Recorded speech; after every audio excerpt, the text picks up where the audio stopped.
Alrighty, guys, we got some things to talk about. Are you dreaming of a white Christmas? Because what if I was to tell you there's a possibility we could see some snow driving through the country on Christmas Day? So I've been watching the models here for a little bit, and I've come to the conclusion that there is a big chance we could see snow across portions of the country here for Christmas. Let's go ahead and get right on into that and let's talk about it. Hey, what's going on, everybody, and welcome back to another NWW 116 forecast. I'm your host, Andrew Heischman, and Merry Christmas Eve to all of you guys. Merry Christmas. Hope you guys have an amazing time this holiday season. Hope you guys are doing all right.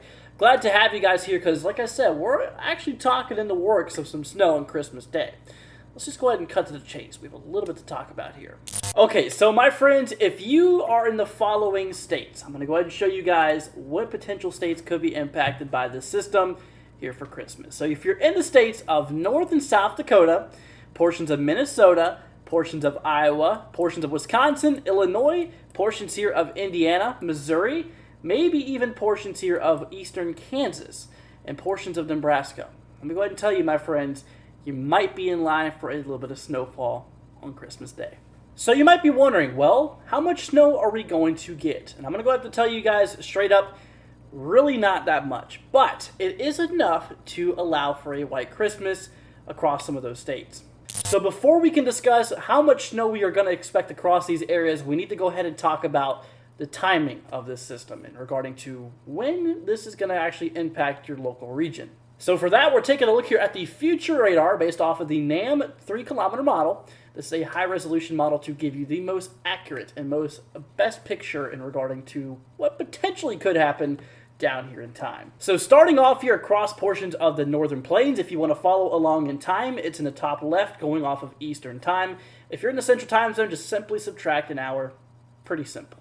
So anyways, my friends, we track our way later on to the end of Christmas Eve, and we start to notice a little bit of moisture across portions here of Montana. Now watch what happens once we move into the midnight hours, starting here on Christmas Day. So we get a little shot of moisture. A little low pressure system tracks its way down across portions here of the central or the northern portions of the plains, starting to drive some snow. Kind of around the afternoon hours here for Christmas Day across portions of basically eastern North Dakota, northeastern South Dakota, and moving into portions here of western portions of Minnesota.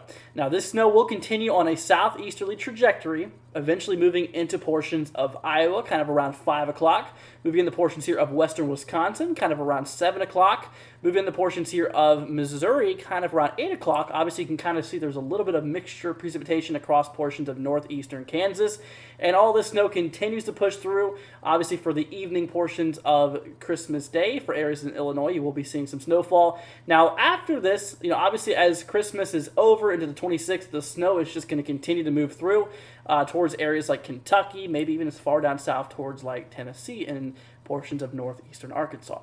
Okay, so now we talk potentially how much we could expect. So there's a few models we do need to take a look at.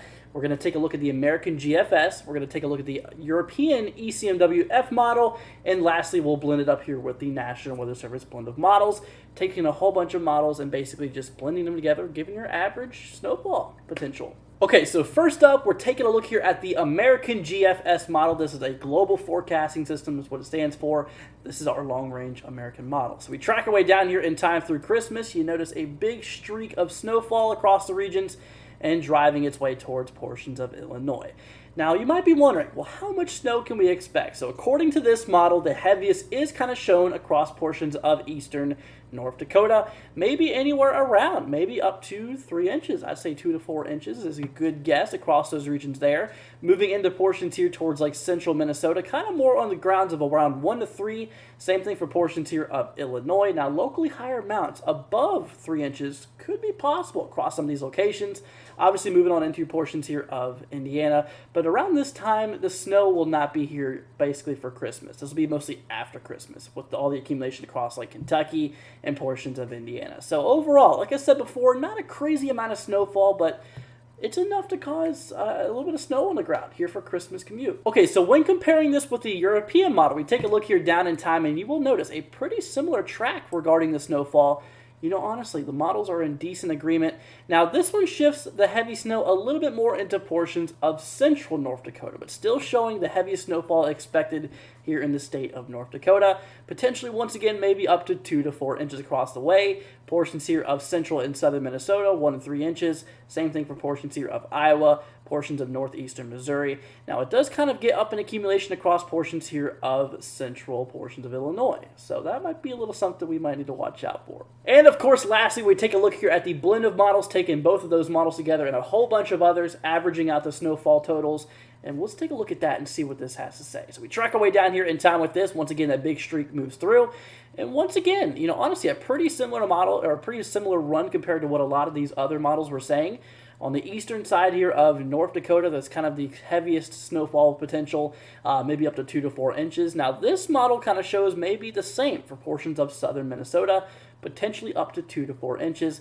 1 to 3 inches across portions here of most of portions of Iowa, as well as portions here in eastern Missouri. And same thing for portions of Illinois, around 1 to 3 inches is kind of expected. Alrighty, my friends, well, that was just a quick little update video, just giving you guys an idea of what we could expect here for Christmas. If you guys did enjoy it, do me a favor and consider hitting that subscribe button. Like I said, my friends, we're on the goal, or we have a goal to reach 8,000 subscribers by Christmas Day. I believe we can do it. I think we're only like 40 subscribers off, so if you're not already, consider hitting that subscribe button, guys. It'll be greatly appreciated. It'll really help us out, really help out the channel. And like I said, it'll be greatly, greatly appreciated. Thank you all so much for watching this. Well, obviously, Merry Christmas and Happy Holidays to you guys out there. I do want to give a special thanks to Proxy for always being there on our side and always supporting us. So Proxy, a special thanks goes to you. Merry, Merry Christmas to you, Proxy, if you're watching this. Thank you so much from the bottom of my heart for all of your kind support and everything like that. Same thing for all of you other guys as well. Thank you all so much for being here. It's honestly amazing. It's an amazing community here. So once again, thank you all so much. And all right, my friends, we'll catch you all here in the next one. Peace out, my friends. See you later.